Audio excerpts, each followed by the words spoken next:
What's up, everybody? Chris from Triple C Window Cleaning here on a snowy Saturday afternoon in beautiful New Jersey.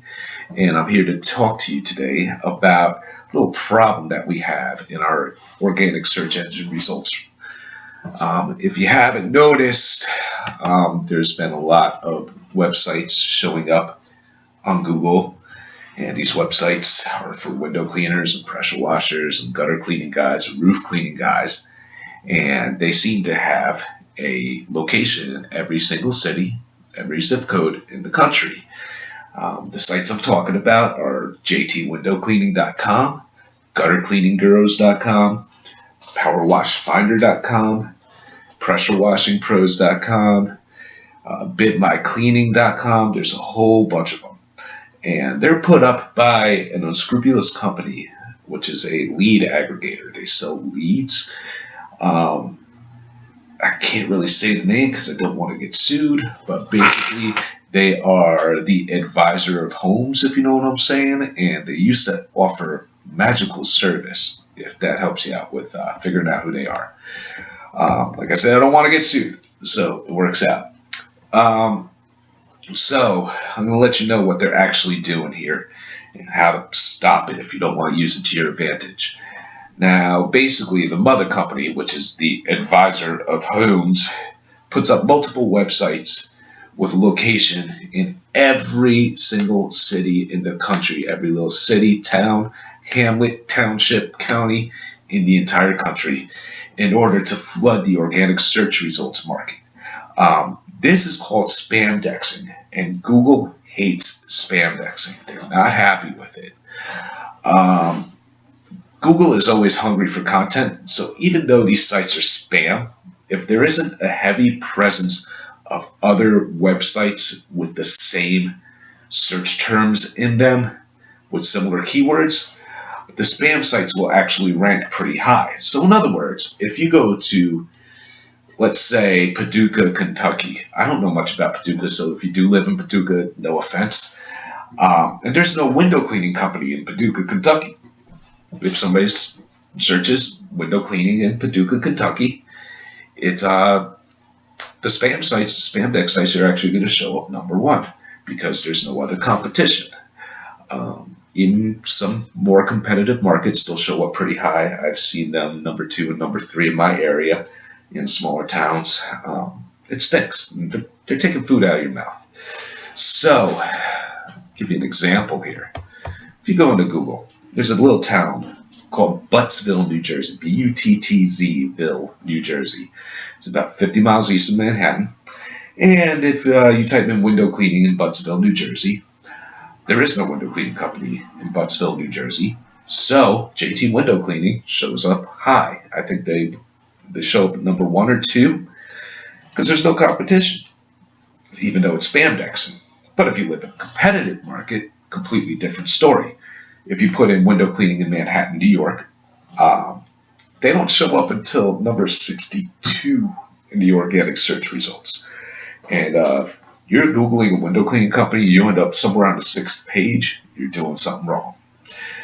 So basically, like I said, I'm going to tell you how to get rid of them. But before I tell you how to get rid of them, if any of you know me, you know I don't like these lead aggregate sites. I don't think they're worth the money. I think they're there just to make a profit. They don't give a crap about the business.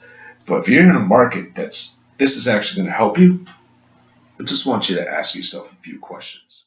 All right, so if you decide that your market is prime for you to use a service like the Advisor of Homes with their little sites like Guttercleaninggurus and JTWindowcleaning.com, go ahead, man. I'm not going to stop you. I don't know how to spend your marketing dollars.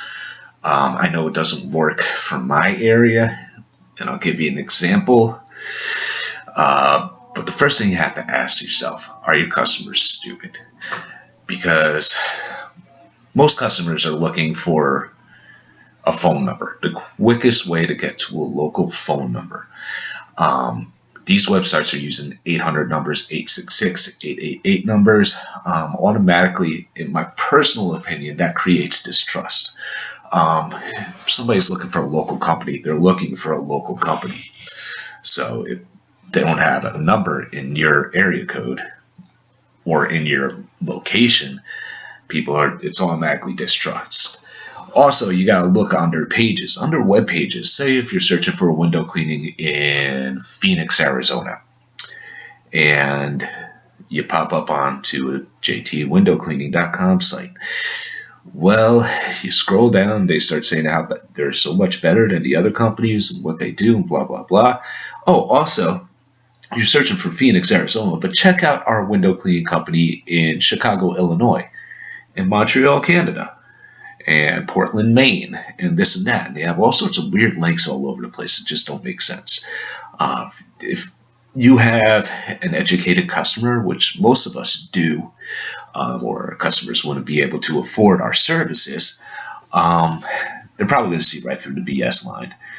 Also, when you call up, you're patched through a voicemail, and the person on the other end, not through a voicemail, but like a transfer station, the person on the other end has no idea where you're calling from, or what you're calling for. So your customers can see that. If you do decide to use these services, though, you got to ask yourself, is your market primed for it? Is your market very weak in search engine result placements?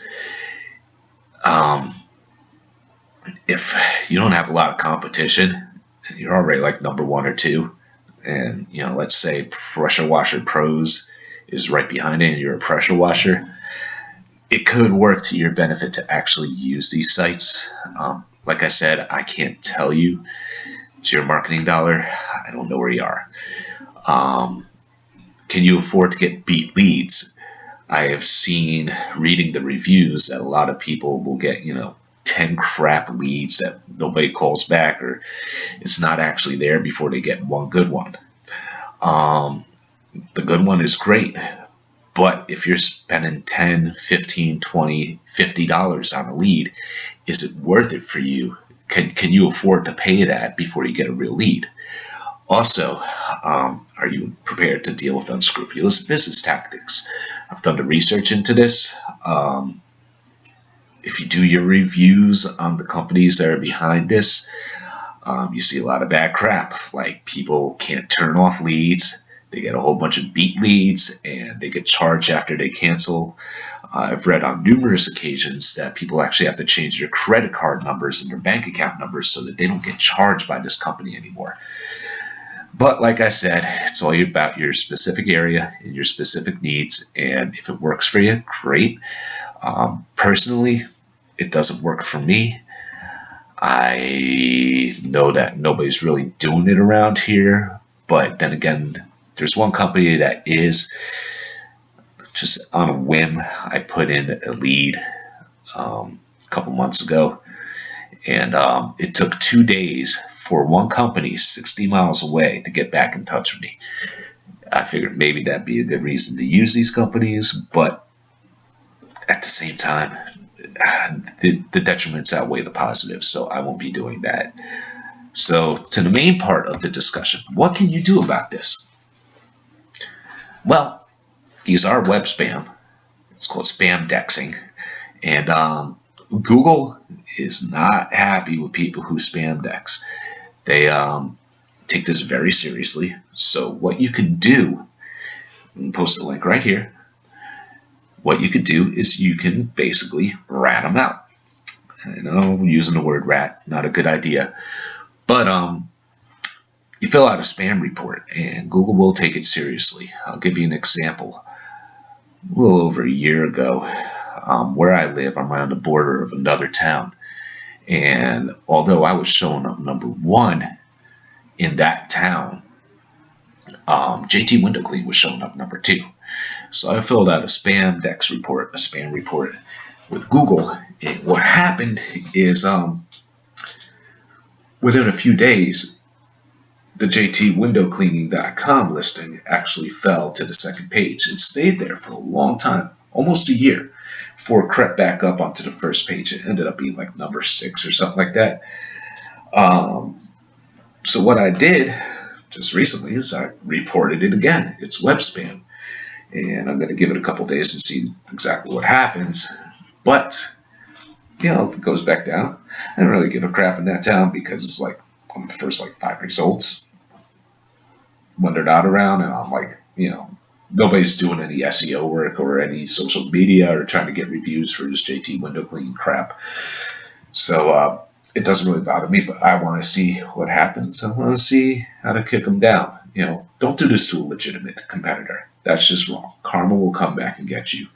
Legitimate competitor, leave them alone. Let them do their thing. But if it's a spam site like this, take care of it. That's the one big thing. Don't let karma get you. But like I said, they've come back to the first page, but I knocked them down again today. We'll see where that goes. In short, I think due diligence may be the answer. You might have to do this a few times before it actually sticks, or if it sticks at all. Either way, if you want to keep them down, if you want to get them off of your results page, you got to report them. I report them by every location in my service area. I've got a bunch of towns in my service area, and if they're showing up on page 1, spam report. It takes 30 seconds. Copy and paste. Basically say these people are violating, this is a large company who's violating Google's terms of service by spam indexing the index. Google takes it seriously. It might take a little while. It works out. But I definitely recommend, if it's causing you a problem and it's not a legit competitor, don't do this to somebody that's real. Hit that link, report them. But like I said, some people this works for. If it does, God bless you, all good. Doesn't work for me, pisses me off. If it pisses you off too, now you know how to handle it. And I hope you all have a great day, and I'll talk to you soon. Cool. By the way, if you have any questions or comments about what's going on here, if you want to hit me up, feel free to do so down in the comments. Subscribe to this channel. I'm going to be trying to put out a whole bunch of stuff as far as education, things I know about. I'm not going to talk about anything I don't know about. So hope to see you soon. Thank you.